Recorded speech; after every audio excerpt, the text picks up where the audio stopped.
আসসালামু আলাইকুম ওয়া রাহমাতুল্লাহি ওয়া বারাকাতুহু। ইন্নাল হামদালিল্লাহি কুল্লাহ ওয়াসসালাতু ওয়াসসালামু আলা রাসূলিল্লাহ আল্লাযী লা নাবিয়্যা বা'দাহু ওয়া আলা আলিহি ওয়া সাহবিহি আম্মা বাদ। সুপ্রিয় দর্শক, আপনাদের প্রিয় অনুষ্ঠান জীবন জিজ্ঞাসা অনুষ্ঠানে আপনারা যারা আমাদের সাথে যুক্ত হয়েছেন সারা বিশ্ব জুড়ে সকলকে জানাচ্ছি আন্তরিক মোবারকবাদ। বন্ধুগণ, জীবন ঘনিষ্ঠ যে কোনো বিষয়ে আপনারা প্রশ্ন করবেন।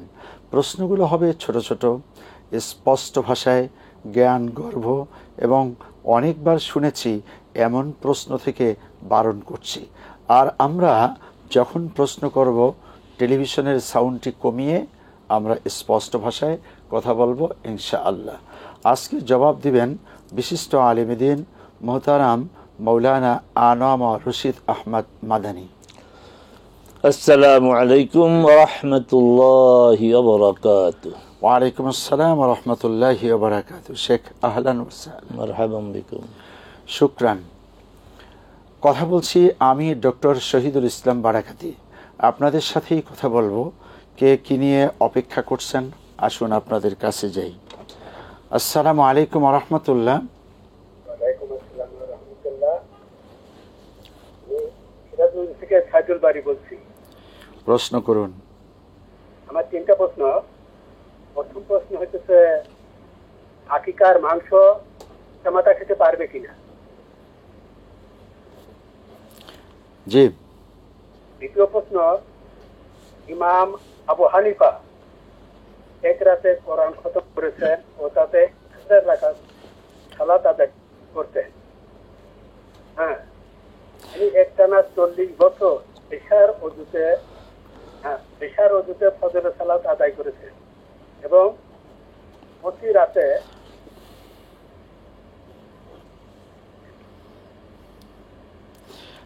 প্রতি রাতে খতম করেছেন।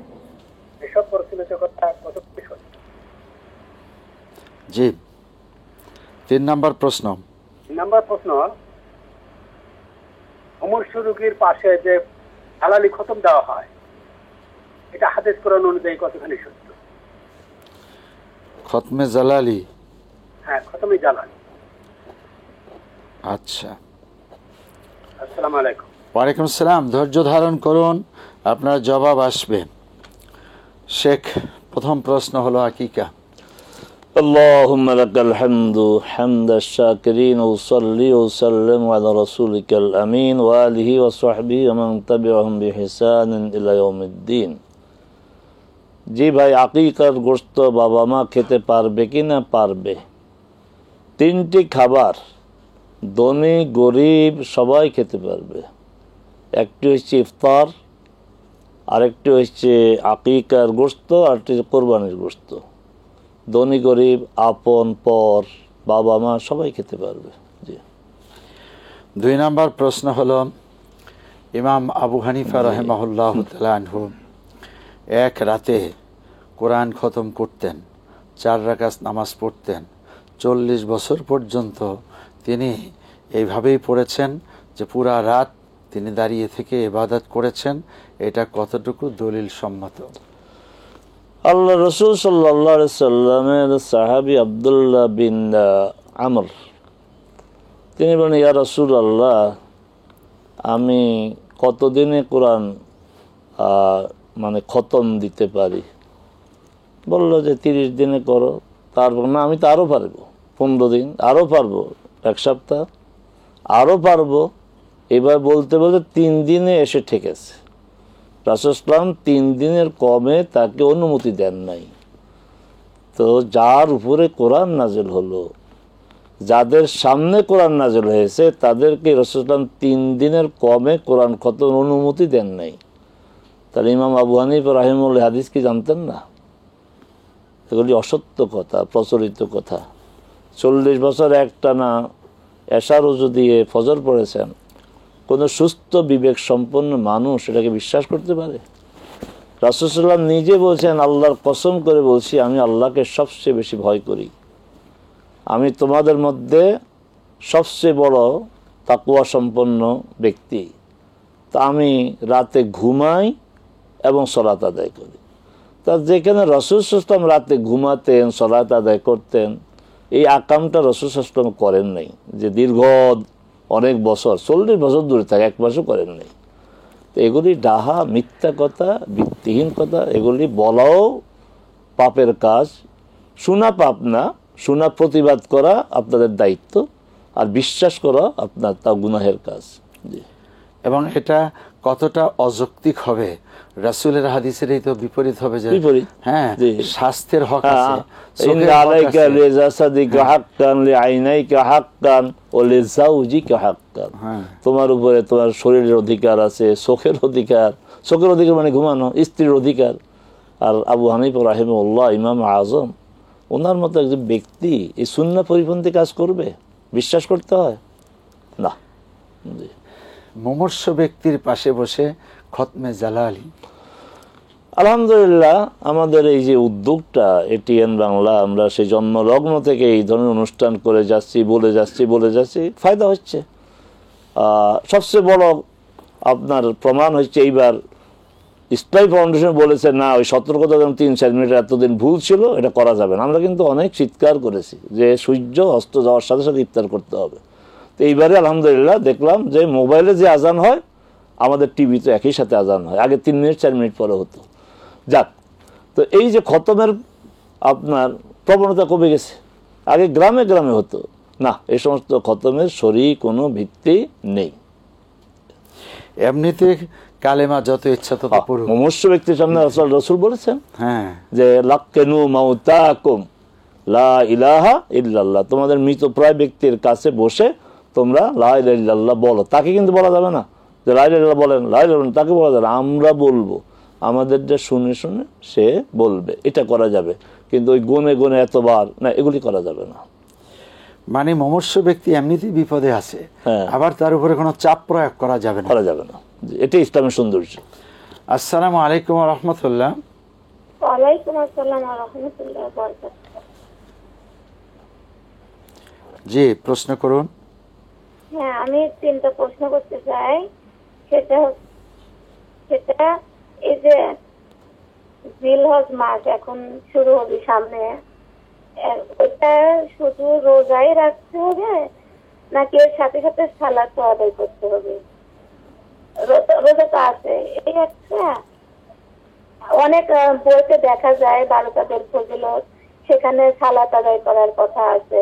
আপনি ওই যে আপনার প্রশ্নটা হলো জিলহজ মাসের আমল, বাস হ্যাঁ, হ্যাঁ। এটা আপনি জানবেন। আর কি প্রশ্ন আছে বলুন।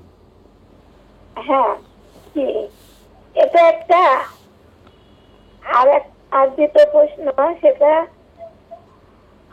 সাল্লাল্লাহু আলাইহি ওয়াসাল্লাম, এটা কি সালাতের পরে আমি দরুদ হিসেবে আমল করতে পারবো কিনা?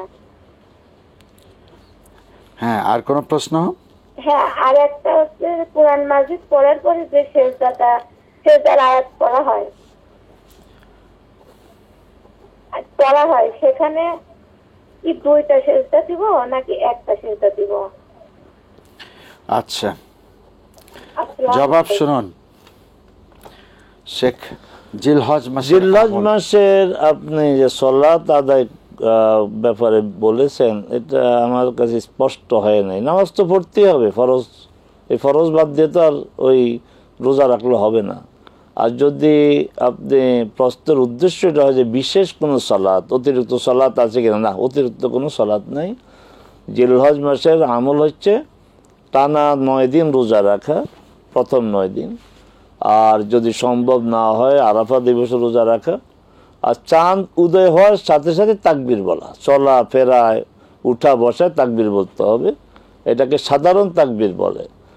আর বিশেষ তাকবীর হচ্ছে আরাফা দিবস, মানে 9 জুলহিজ্জার ফজর থেকে 13 তারিখ আসর পর্যন্ত প্রতি ফরজ সালাতের পরে তাকবীর বলা। এই হচ্ছে জিলহজ মাসের আমল। আর উল্লেখযোগ্য আমল হচ্ছে কোরবানি করা। আরেকটা বড় আমল হচ্ছে যাদেরকে আল্লাহ হজ করার তৌফিক দিয়েছেন তারা হজ করবেন। জি, হজ তো ইচ্ছা হলে আর যেতে পারবে না, আগের থেকে একটা প্রস্তুতির ব্যাপার আছে। আচ্ছা, তো মানে ওনার উদ্দেশ্য ওইটাই ছিল যে নফল কোন সালাত আছে কি না, বোন, নফল কোনো সালাত নেই।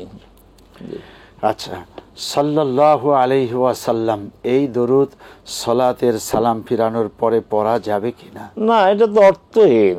সাল্লাল্লাহু আলাইহি, এই যে আলাইহি তার উপর, কার উপর? এর আগে তো কোনো কথা নেই। এই সাল্লাল্লাহু আলাইহি সাল্লাম বলতে হবে যে আমি মোহাম্মদ বললাম, সাথে সাথে সাল্লাল্লাহু আলাইহি ওয়াসাল্লাম বলবো। রাসূল বললাম, সাল্লাল্লাহু আলাইহি সাল্লাম বলবো। মোহাম্মদ শুনলাম, যে কোনো মোহাম্মদ না, আল্লাহ রসুল যে মোহাম্মদ, তার নাম শুনলাম, সাল্লাল্লাহু আলাইহি সাল্লাম বলবো। তো সাল্লাল্লাহু আলাইহি সাল্লাম হচ্ছে এর আগে রাসূল, নবী, মোহাম্মদ বলতে হবে বা লিখতে হবে বা শুনতে হবে, শুধু সাল্লাল্লাহু আলাইহি ওয়াসাল্লাম দুরুদ না। তেলাওয়াতি সেজদা একটি না দুইটি? তেলাওয়াত সেজদা একটি, একটি আয়াতের জন্য একটি।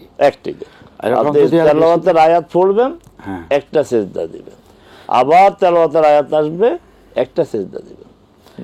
তাৎক্ষণিকভাবে না দিয়ে যদি পরে দিতে চায়? নিয়ম হচ্ছে, দাবি হচ্ছে তাৎক্ষণিক, কারণ সেজদার কথা তো তাৎক্ষণিক দেওয়া। যদি কোনো কারণে আপনি দিতে না পারেন পরে দিলে হবে, কিন্তু বেশি বিলম্ব যেন না হয়, এদিকে খেয়াল রাখতে হবে। আসসালামু আলাইকুম ওয়া রাহমাতুল্লাহ। ওয়ালাইকুম আসসালাম ওয়া রাহমাতুল্লাহ। জাযাকুমুল্লাহু খাইর। আরিফ জি, আমার প্রশ্ন, আল্লাহু আল্লাহু রাব্বি লা ইউশরিকু বিহি শাইআ, এটা পড়লে নাকি বিপদ মুক্তি হয়, এটা কি হাদিসে আছে? আল্লাহু আল্লাহু রাব্বি লা ইউশরিকু বিহি শাইআ। আচ্ছা, আল্লাহু আল্লাহু রাব্বি লা ইউশরিকু বিহি শাইআ। জি। আরেকটা প্রশ্ন করতে চাচ্ছি, আমার থানা হিসাবে ইন্নী ওয়াজহাতু মানে পড়ার সময় তখন কি বলবো, ইন্নী ওয়াজহাতু না শুধু ওয়াজহাতু পড়বো? এটা কোন সময়? এটা যখন আমরা থাকবে থানে টানবো, তখন থানা হিসেবে পড়তে। আচ্ছা, জি। আসসালামু আলাইকুম ওয়া রাহমাতুল্লাহ। আচ্ছা, ওয়ালাইকুম আসসালাম। জি, যে আপনি যেটি বলেছেন, আল্লাহু আল্লাহু লা উশরিকু, কি যেন বলেছেন? লা ইউশরিকু বিহি শাইআ। আমি এই জাতীয় দোয়া পড়লে বিপদ মুক্ত হবে এমনটা আমি পাইনি। তবে আমি যেটা হাদিস সম্মত, আপনার হাদিস সমর্থিত যেটি পেয়েছি, সেটা হচ্ছে বেশি বেশি করে ইস্তিগফার করা। আস্তাগফিরুল্লাহ আস্তাগফিরুল্লাহ পড়লে জাআলাল্লাহু মিন কুল্লি দীকিন মাখরাজা, আল্লাহ সকল সংকট থেকে বের হওয়ার পথ করে দিবেন। অমিন কুল্লি হাম্মিন ফারাজা, দুশ্চিন্তা মুক্ত করে দিবেন। ওয়ারাযাকাহু মিন হাইসু লা ইয়াহতাসিব, এমন উৎস থেকে জীবিকা দিয়ে কল্পনা করতে পারে না। তো লা ইলাহা ইল্লা আনতা সুবহানাকা ইন্নী কুনতু মিনাজ জালিমিন। তো যেগুলি সহিভাবে প্রমাণিত আমাদের কাছে, কোরআন এবং হাদিস, আমরা ওগুলি করি। যেগুলি আপনার সহিভাবে প্রমাণিত না, সেগুলির প্রতি আমাদের ঝোঁক কেন, আগ্রহ কেন? তাকবীরে তাহরিমার পরে ইন্নী ওয়াজজাহতু ওয়াজহিয়া লিল্লাযী, এটা পড়তে হবে। এখানে হাদিসে ওয়াজজাহতু শব্দ আসছে, ইন্নী আসে নাই। অতএব ওয়াজজাহতু দিয়ে শুরু করা যায়। আবার যেহেতু কোরআনে ইন্নী ওয়াজজাহতু আছে, সেটাও বলা যায়, কোনো সমস্যা নেই। আসসালামু আলাইকুম ওয়া রাহমাতুল্লাহ। ওয়ালাইকুম আসসালাম ওয়া রাহমাতুল্লাহি ওয়া বারাকাতুহু। আমার দুইটা প্রশ্ন। প্রথম প্রশ্ন হচ্ছে, আসসালামু আলাইকুম আহলাল দিয়ারি ওয়াল মুমিনুন, এটা ওনার কাছে শোনা ঠিক আছে কিনা? আর আবার বলেন, ওইটা আপনার ওখান থেকে স্পষ্ট আসে নাই। আসসালামু আলাইকুম আহলাদ দিয়ারি, কি বলতে চাচ্ছেন? হ্যাঁ, আসসালামু আলাইকুম আহলাল দিয়ারি ওয়াল মুমিনুন, এটা ঠিক আছে কিনা? আমার এই মাদানী হুজুর কাছে শোনা, আমার ভুল শুনিতে কিনা এটা জাস্টিফাই করার জন্য। জি, তারপরে আচ্ছা, ওইটা আপনি মনে করুন, আর এইটা আপনি ঠিক করুন। কবর জিয়ারতের দোয়া। ঠিক আছে ভাই, আমি আপনাকে দোয়াটা আমি এখানে বলবো, কিন্তু এত অল্প সময় তো আপনি আত্মস্থ করতে পারবেন না। আপনি কোনো বই থেকে ভালোভাবে শিখে নেবেন।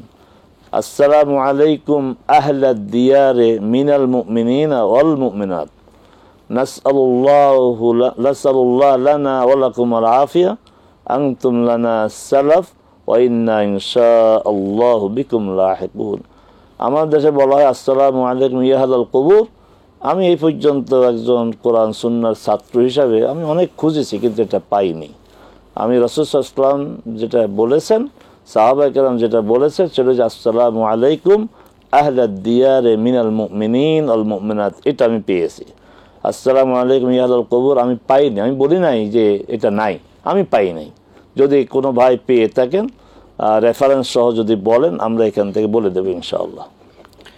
উনি অতটুকু শুধু ঠিক করতে চাচ্ছেন, না ওইটা তো সাথে জানা দরকার যে আসসালামু আলাইকুম ইয়া কুবুর, আসসালামু আলাইকুম আহলাদ দিয়ারে দিয়ারে মিনাল মুমিনিন ওয়াল মুমিনাত। আচ্ছা, যতটুকু আপনি বলেছেন ততটুকু থেকে আপনি শুদ্ধটা করে নিলেন, আর বাদ বাকিটা আপনি গুগলে সার্চ দিলে পেয়ে যাবেন। জি,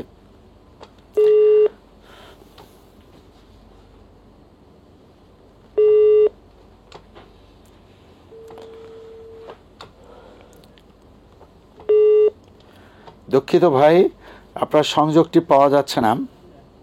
জি, আসসালামু আলাইকুম ওয়া রাহমাতুল্লাহ। ওয়ালাইকুম আসসালাম রহমতুল্লাহ। আমাদের প্রশ্ন ছিল। হ্যাঁ, প্রশ্ন করুন।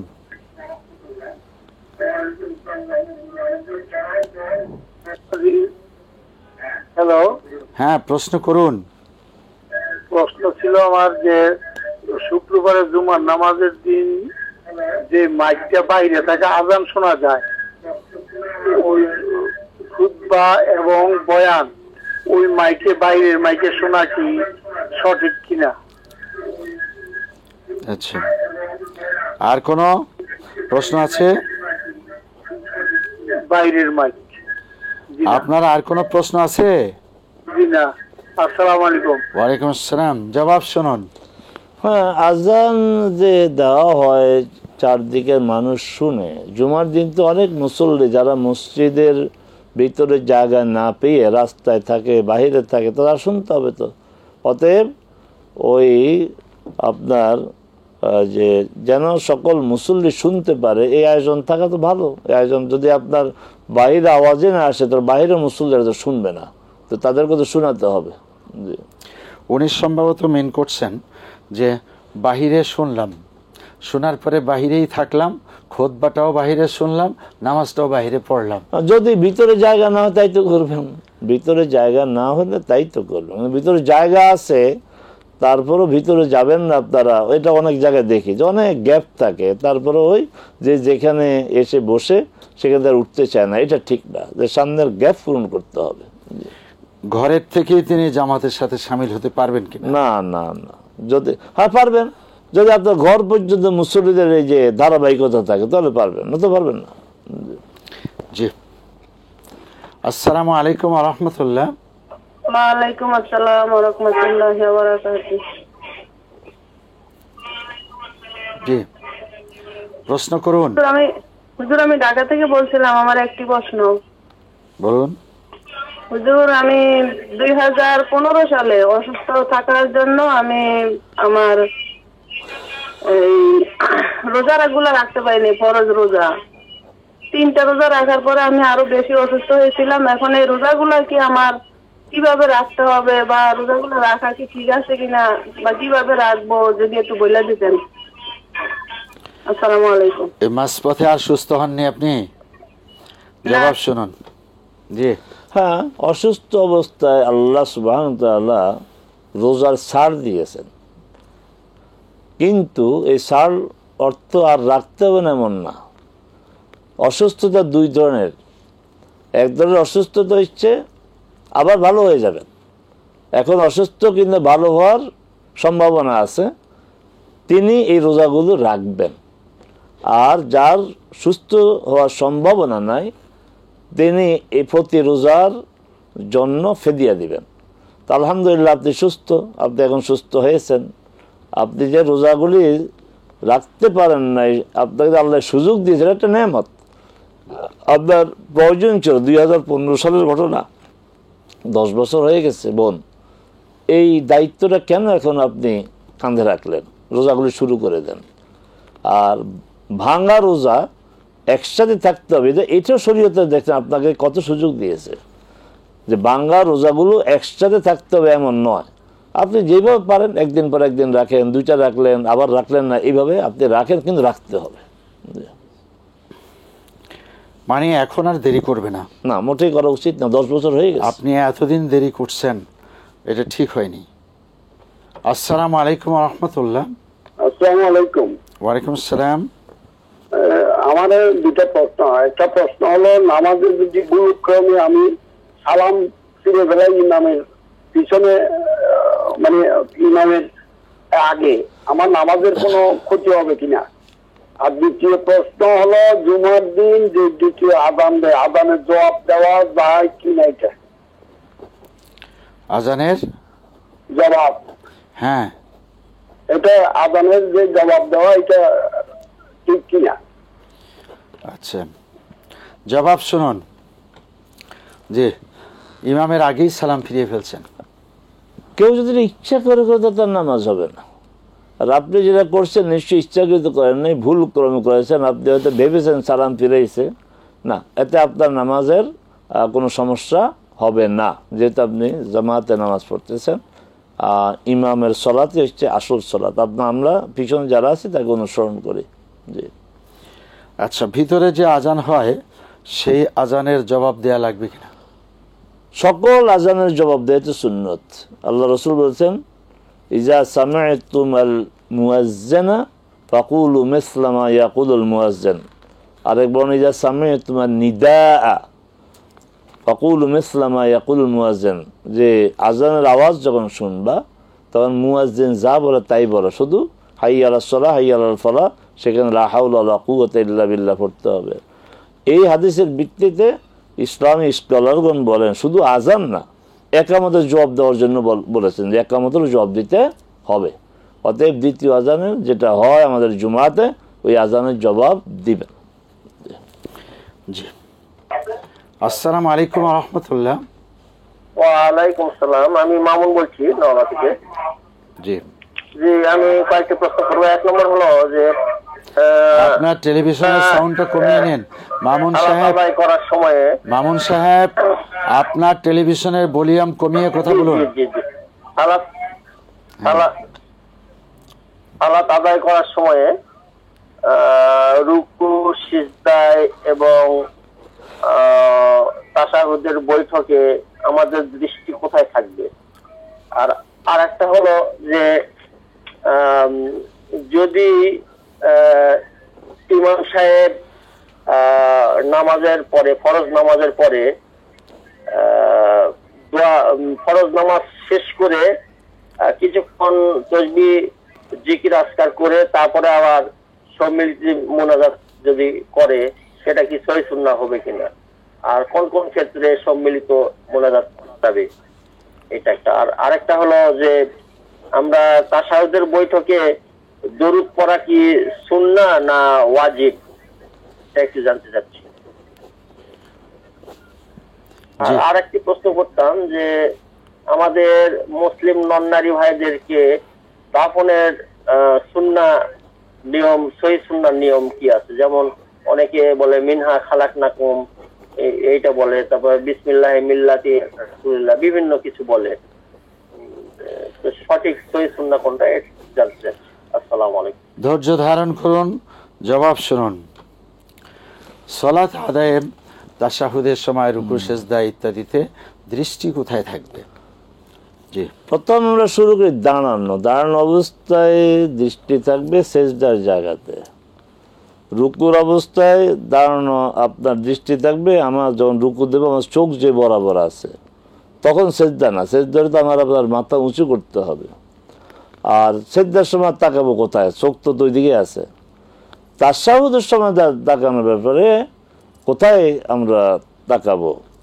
রাসূল সাল্লাল্লাহু আলাইহি সাল্লাম এই ডান হাতের 4 আঙ্গুল মুষ্টিবদ্ধ করতেন আর একটা আঙ্গুল উঠিয়ে রাখতেন। 5 আঙ্গুল বাম হাতের তার এই যে হাঁটুর বরাবর রাখতেন। এবং আব্দুল্লাহ বিন ওমর থেকে হাদিস, রাসূল সাল্লাল্লাহু ওই আঙ্গুলের দিকে তাকিয়ে থাকতেন। এবং রাসূল সাল্লাল্লাহু বলেছেন, এই যে তাশাহুদে আঙ্গুলের দিকে তাকানো, লাহিয়া আশাদ্দু আলা শাইতানে মিনাল হাদিদ, এই শয়তানের কাছে এটা লোহার চেয়ে বেশি ভয়াবহ। মানে এই যে তাকে থাকা তাওহীদের ইঙ্গিত, এটাকে সাংঘাতিক ভয় পাইল, অথচ আমরা এটা করি না।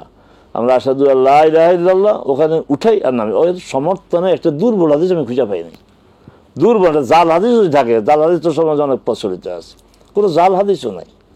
কিসের ভিত্তিতে যে আশহাদু আল্লা ইলাহা ইল্লাল্লাহ, এটা কোনো ভিত্তি আমি কোনো বিষয় বলে যে আমি পাই না, আর এখানে বললাম এর কোনো ভিত্তি নেই, এবং দায়িত্ব নিয়ে বলছে আসলে কোনো ভিত্তি নাই।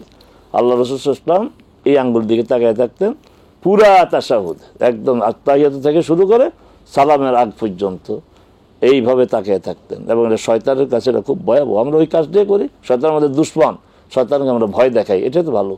জি, ইমাম সাহেব কিছু তাসবিহ তাহলিল করার পরে মোনাজাত করেন সম্মিলিত। সমস্যা তো আমাদের এখানে, রাসূল সাল্লাল্লাহু আলাইহি সাল্লাম যা করেছেন আমরা তা করতে চাই না, আর যা করেন নাই ওইটা আমরা আগ্রহ নিয়ে করি। রাসূল সাল্লাল্লাহু হাদিসের বিশাল ভান্ডারে একদম একাধিক হাদিস গ্রন্থে একাধিক বর্ণনায় রাসূল সালাম ফিরিয়ে তিনি আস্তাগফিরুল্লাহ বলতেন 3 বার, আল্লাহুম্মা আনতাস সালাম মিনকাস সালাম 1 বার, আয়াতুল কুরসি 1 বার, সূরা ইখলাস, সূরা ফালাক, সূরা নাস 1 বার করে, সুবহানাল্লাহ 33 বার, আলহামদুলিল্লাহ 33 বার, আল্লাহু আকবার 33 বার, লা ইলাহা ইল্লাল্লাহু ওয়াহদাহু লা শারীকা লাহু লাহুল মুলকু ওয়া লাহুল হামদু ওয়া হুয়া আলা কুল্লি শাইইন কাদির 1 বার, আল্লাহুম্মা আইন্নী আলা যিকরিকা ওয়া শুকরিকা ওয়া হুসনি ইবাদাতিক। এই জাতীয় জিকির তিনি করেছেন, করতেন, সাহাবায়ে কেরামকে তিনি এগুলি শিখিয়েছেন, তারাও করত। এইভাবে তাদেরকে নিয়ে সম্মিলিত মোনাজাত রাসূল সাল্লাল্লাহু আলাইহি সাল্লাম করেননি। সিদ্ধান্ত আপনারা নেন, রাসূল সাল্লাল্লাহু আলাইহি সাল্লাম যেটা করেছেন ওটা করবেন, না যেটা করেন নাই সেটা করবেন। তাশাহুদের পরে দরুদ পড়া কি সুন্নাহ না ওয়াজিব? সুন্নাহ। এর অর্থ কি? সুন্নাহ বললে কি আমরা ছেড়ে দেব? না, আমরা কোন সুন্নাহ, আমরা সুন্নাহ ফরজের মতো অবশ্য পালনীয় না, তবে আমরা ছাড়বো না, এই স্লোগানটা এটা হবে। যেহেতু সুন্নাহ আবশ্যক না, করবো না, না, আমরা কোনো সুন্নাহকে ফরজের মতো গুরুত্ব দিব না, কোনো সুন্নাত আমরা পারতপক্ষে ছাড়বো না। এটাই হচ্ছে এই বিষয়ের সমাধান। আচ্ছা, দাফনের সময় মিনহা খলাকনাকুম এই জাতীয় দোয়া পড়ে প্রকৃত সুন্নাহ কি? না, এই ব্যাপারে হাদিসের কোনো সমর্থন নেই যে এক মুঠ মিনহা খালাকনাকুম, আরেকবার অফিহা নুঈদুকুম, আবার অমিনহা নুখরিজুকুম তারাতান নুখরা। একটা দুর্বল হাদিসে আছে রাসূল সাল্লাল্লাহু আলাইহি সাল্লাম তার এক নাতিকে দাফন করার সময় মিনহা খালাকনাকুম অফিহা নুঈদুকুম অমিনহা নুখরিজুকুম তারাতান নুখরা বলেছেন। তো এই হাদিসে যদি আমরা আমল করি, দুর্বল হাদিস, তাহলে তো আমরা একসাথে বলবো। এই আবার যে বাড়ানো হইলো যে প্রথম মুষ্টি এই, দ্বিতীয়, এটা কিন্তু রাসূল সাল্লাল্লাহু আলাইহি ওয়াসাল্লাম করেন নাই। আমি আবারও বলছি, ওই হাদিসকে যদি আমরা গ্রহণও করি তাহলে পুরো আয়াতটা একবারে পড়তে হবে, ওই মুঠি মুঠি না। জি, আচ্ছা, এখন সুন্নাহ পদ্ধতিটা কি? দাফনের সময় যে একটি লাশ কবরের ভিতরে রেখে দিবে, সেখানে তো পদ্ধতিতে শুরু হবে আরো আগ থেকে। তাকে গোসল দিতে হবে, কাফন পুরুষের 3টা, মহিলাদের আপনার 5টা, তারপরে এখন কেবলামুখী ডান কাত হয়ে তাকে আপনার দাফন করতে হবে। তারপরে আপনার এই কোনোটা এইভাবে দেয়, কোনোটা এইভাবে, এগুলি ফ্যাক্টর না, এগুলি করা যায়। তারপর মাটি দিবেন। তারপরে আপনার এই যে আমাদের বাড়তি কিছু করা হয়, যে প্রথম যে 1 কোদাল মাটি ওটা রেখে দেওয়া হয়, এটা আমার এলাকায় দেখেছি, অন্য এলাকায় জানি না কি কেন রাখা হয়, ওইটা একদম ফাইনালি দেওয়া হয়। তারপরে একটা বড়ই গাছ বা খেজুর ডাল, না, এগুলি সুন্নাহ দ্বারা সমর্থিত না।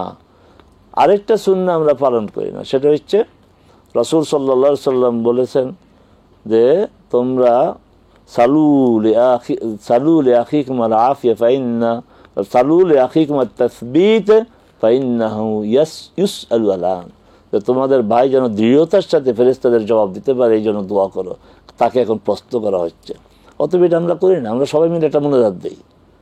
হ্যাঁ, সবাই মিলে না, আমি আমার জায়গা থেকে বারাকাতি সাহেব, বারাকাতি থেকে আরেকজন যে নিজ দায়িত্বে তার জন্য তখন দোয়া করবে যে আল্লাহ আমাদের এই মৃত ব্যক্তি যেন ফেরেশতাদের জবাব দৃঢ়তার সাথে দিতে পারে, এই দোয়া করবো আমরা। বিসমিল্লাহ ওয়া আলা মিল্লাতি রাসূলিল্লাহ, এগুলি খুব সমর্থিত না, সুন্নাহ দ্বারা সমর্থিত না। আচ্ছা, জি। আসসালামু আলাইকুম ওয়া রাহমাতুল্লাহ। আসসালামু আলাইকুম। ওয়ালাইকুম আসসালাম। আমি লক্ষ্মীপুর কমলনগর থেকে মোহাম্মদ হালাল বলতেছি। জি বলুন। হুজুর, শাওয়াল মাসে ৬০ রোজা রাখলে নাকি পুরো বছরের রোজার সওয়াব পাওয়া যায়।